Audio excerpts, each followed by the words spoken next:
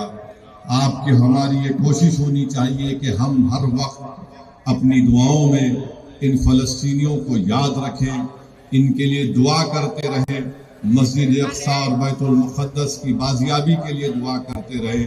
اور آج اس رائچور کے اس گراؤنڈ سے ہم غزہ کے فلسطینیوں کو پیغام دینا چاہ رہے ہیں کہ دنیا تمہارا نام لینے سے ڈرتی ہے، مگر رائچور کے غیور عوام، ان کے دلوں میں جو آج کلمہ دھڑکتا ہے، ہم اس بنیاد پر ان فلسطینیوں کو ایک پیغام دے رہے ہیں کہ ہم آپ کے ساتھ ہیں۔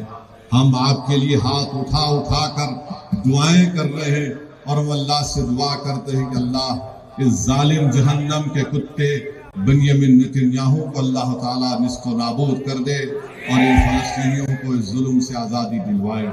دوسری بات میرے عزیز دوستوں اور بزرگوں، آج 27 ذی الحج ہے اور 26 ذی الحج کو حضرت فاروق اعظم رضی اللہ تعالیٰ عنہ کو فجر کی نماز میں مسجد نبوی میں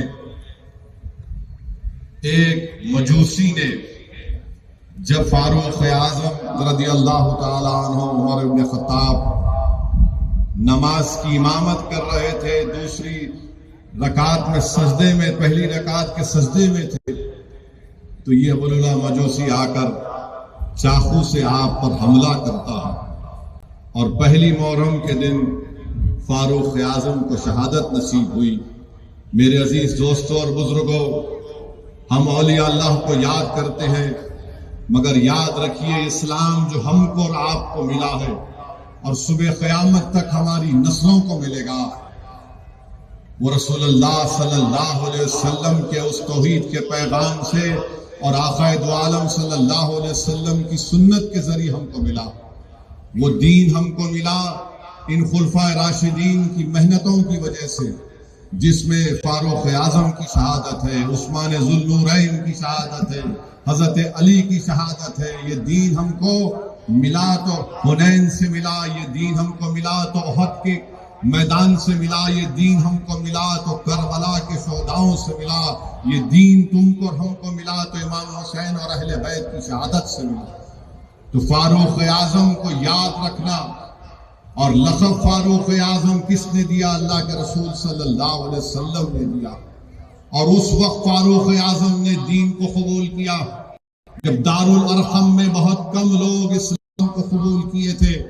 فاروق اعظم نے جب رسول اللہ صلی اللہ علیہ وسلم کے سامنے آ کر کہا کہ اشہد ان لا الہ الا اللہ و اشہد ان محمد رسول اللہ، تو اللہ کے رسول صلی اللہ علیہ وسلم نے ان کو لقب دیا فاروق اعظم۔ اور کون فاروق اعظم؟